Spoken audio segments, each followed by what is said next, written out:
తిరుమల రమణ. ఏడుకొండలవాడ వెంకటరమణ గోవింద గోవింద.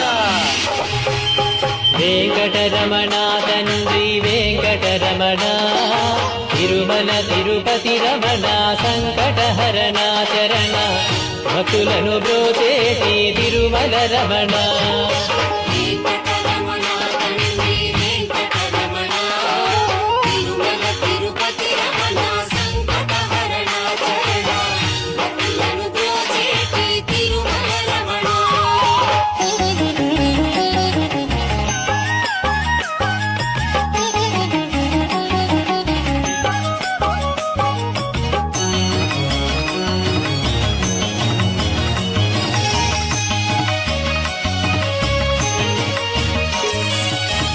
తెలవారుజాముల్లో వెంకటరమణ తండ్రి